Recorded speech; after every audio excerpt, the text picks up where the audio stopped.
ત્રિવેણી સંગમના કિનારે દરેક દેવો ભેગા થયા હોય છે ને દેવોનો નાયક નક્કી કરવાનો હોય છે. અને એ વખતે સર્વાનુમતે દક્ષ પ્રજાપતિને દેવોનો નાયક બનાવવામાં આવ્યો છે. નાયક બનવાથી દક્ષ પ્રજાપતિને અહંકાર આવ્યો છે. યાદ રાખજો વાલા ભક્તો, જ્યારે પણ આપણા જીવનમાં કંઈક નવું મળે ને તો આપણા પગ જમીન પર નથી રહેતા. સંપત્તિ પણ વધુ મળે તો પણ આપણા પગ જમીન પર નથી રહેતા. અને યાદ રાખજો વૈષ્ણવો કે તમને જે પદ મળે છે ને એ તો પ્રભુ કૃપાથી મળે છે, કોઈના કહેવાથી નથી મળતું. આ તો ભગવાનની માયા છે, ભગવાને નિમિત્ત કરેલું છે એટલે તમને પદ મળે છે. અને એ પદમાં જો તમારું અભિમાન આવ્યું તો સમજી લો તમારું પતન છે. અભિમાન આવ્યું તો ગયું છે. અને યાદ રાખજો ભક્તો, ગર્વ થયો છે ભલે થયો, પણ એ ગર્વને પચાવી જાણજો, પચાવી જાણજો. અહંકાર આવ્યો ને તો બહાર નીકળી જશે. અરે ગર્વ શેનો હોય તો યાદ રાખજો, ગર્વ હોય તો આવડત નો હોય, ગર્વ હોય તો એ સંપત્તિ નો હોય, ગર્વ હોય તો એ ભણતર નો હોય. અરે ગમે તે પ્રકારનો ગર્વ આપ્યો હોય પણ ભક્તો પચાવી જાણજો. સંસારમાં ઘણા જોયા છે કે જે ઘણા લઘુતા ગ્રંથિથી પીડાય છે, ખૂબ લઘુતા ગ્રંથિથી પીડાય. લઘુતા ગ્રંથિથી પીડાય ને ચાલે, પણ ગુરુ ગ્રંથિ પીડાય એ ખોટું. ગુરુ ગ્રંથિ એટલે હું મોટો, હું મોટો. આ ભાવ જ્યારે જેનામાં આવે છે ત્યારે સમજો વાલા ભક્તો, એ ખૂબ પીડાય છે. એક ઉદાહરણ મારે આપવું છે, એક દ્રષ્ટાંત તમને કહું. એક શિલ્પકાર હતો, ખૂબ સરસ મૂર્તિ કરતો હતો. એના હાથમાં એવી કળા હતી કે આબેહૂબ એ મૂર્તિ ઘડતો હતો. અને એ જો મૂર્તિ ઘડે તો ક્યાંય ભૂલ નથી દેખાતી. એ શિલ્પકારની વાહ વાહ ચારે બાજુ થવા માંડી. શું મૂર્તિ ઘડે છે! અને યાદ રાખજો વૈષ્ણવો, જ્યારે વાહ વાહ થતી હોય ને તો ત્યાં ઊભા ના રહેશો, ત્યાંથી નીકળી જશો. કારણ કે વાહ હવાનું ઊંધું શું છે? હવા. ઊંધું થઈ જશે. જ્યાં વાહ વાહ થતી હોય તમારી, ત્યાંથી નીકળી જજો. નીકળી જવામાં ભલાઈ હશે તમારી. એ શિલ્પકાર એક અભિમાની થઈ ગયો છે કે મારા જેવું કોઈ કરી ના શકે. અને એક એવો સમય આવે છે અને કોક કહે છે કે તું આટલી સરસ મૂર્તિઓ ઘડે છે, આટલું સરસ તારી કળા છે, તારું મૃત્યુ નજીક આવશે તો તું શું કરીશ? અહંકાર આવ્યો, અભિમાન આવ્યું છે. અને કહે યમરાજ મને લેવા આવે, એની તાકાત નથી મને લેવા આવે. એ ઓળખે તો લઈ જાય ને.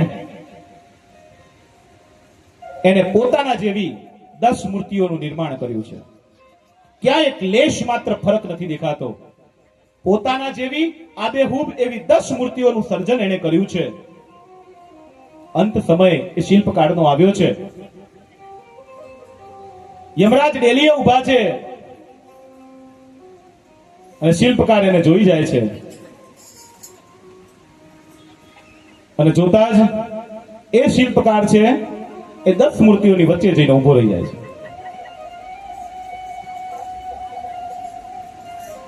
યમના દૂતો આવ્યા. યમના દૂતો પણ વિચારમાં પડી ગયા, આમાંથી કોને લઈ જવું? દૂત પાછા ફર્યા છે.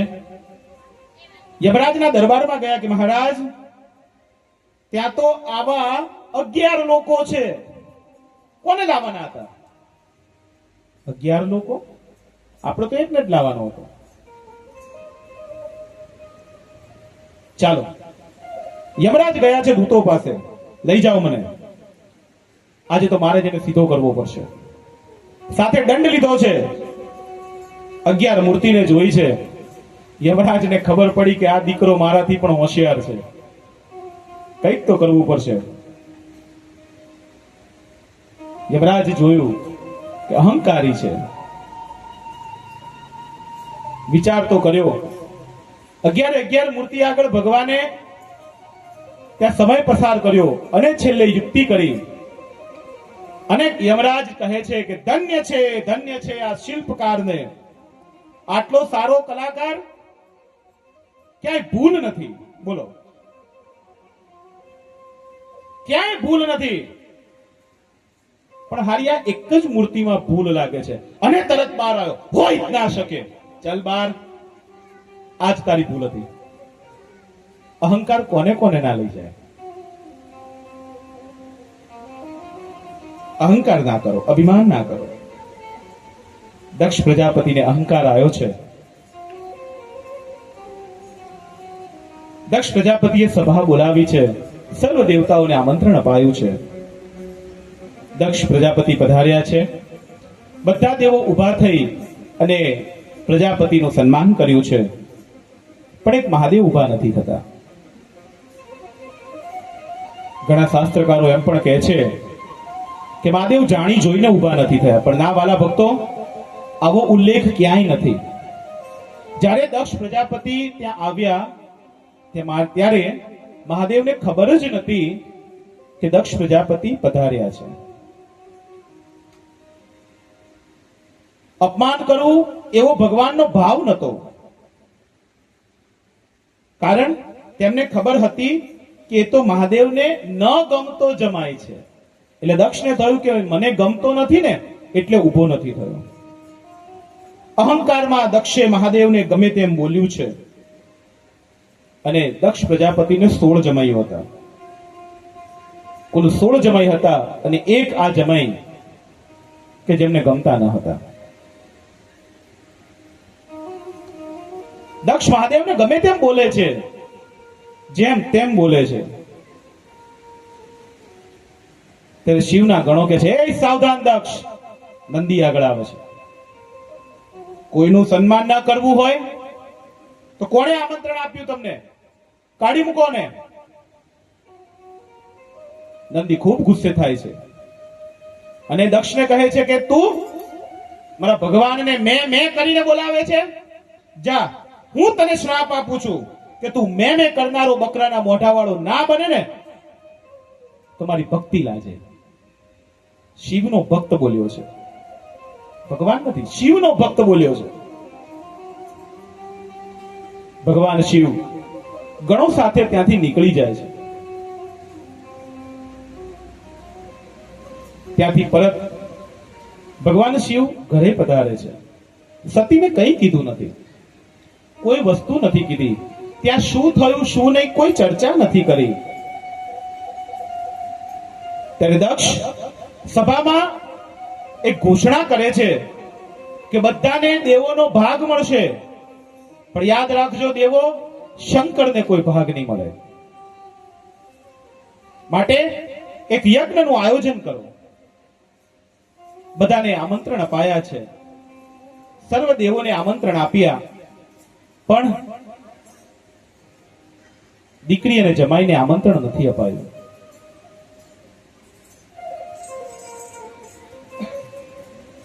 સતી અને શિવને આમંત્રણ નથી અપાયું. અપમાન કર્યું છે.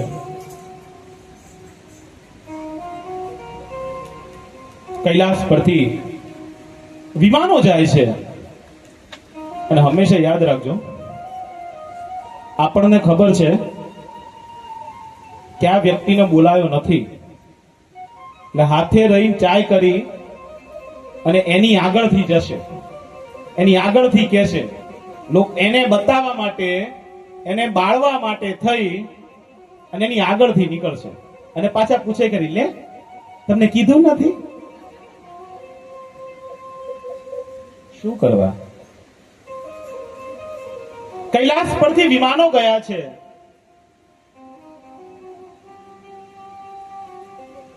મેં કીધું ખાલી પૂછવા માટે પણ આવી રીતે વ્યવહાર કરતા હોય છે. સતી શિવને પૂછે છે, હે નાથ, મને સઘળું કહો, શું છે આ બધું? ત્યારે ભગવાન શિવ સતીને સઘળું કહે છે કે આવું થયું હતું, શિવનું અપમાન થયું હતું, તારા પિતાએ એક શ્રી યજ્ઞ રાખ્યો છે, સર્વ દેવોને આમંત્રણ છે, પણ આપણને આમંત્રણ નથી. અને આ જે વિમાનો લઈને જઈ રહ્યા છે ને, એ બધા તારા પિતાના ઘરે યજ્ઞ છે ત્યાં હાજરી આપવા જાય છે. તમારા પિતાના ઘરે યજ્ઞ છે. શિવ બધી વાત માં ભગવતીને કરે છે. સતી પાછી એમ કે છે કે મહાદેવામાં સમાધાન ના થાય, સમાધાન કરીએ.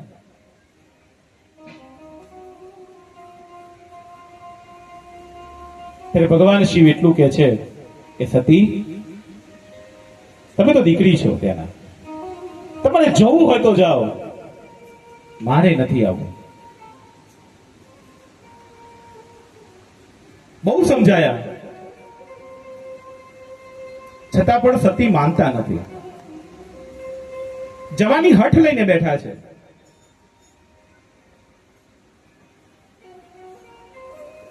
શું કરવું? ભગવાન શિવ બધું જાણતા હતા, એમને બધી ખબર હતી. છેવટે ના કહેવાથી પણ સતી તૈયાર થાય છે. અને યાદ રાખજો, ઘરની સ્ત્રી જ્યારે ઉપરવટ કરી અને જે દિવસે ઘરનો ઉમળો ઓળંગ્યો છે, તો સમજો ત્યાં પાછું તમારું કોઈ સ્થાન નથી.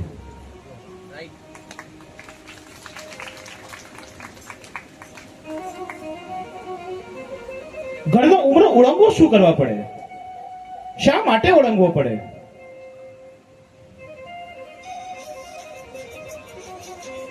ઉપરવટ થઈ અને વ્યાસપીઠથી મારી બહુ એક બે હાથ જોડીને વિનંતી કરું છું, પરિવારમાં ક્લેશ ન કરશો.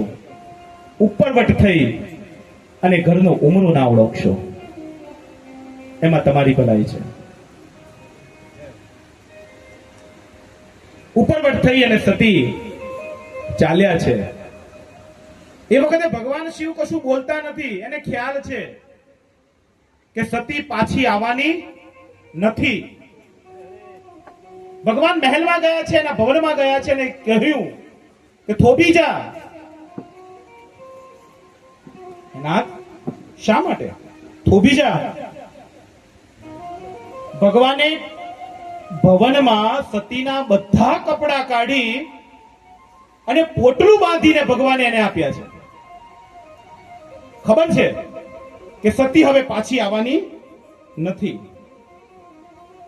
પીતા ભવન જબ ગઈ ભવાની, શ્રી રામ જય રામ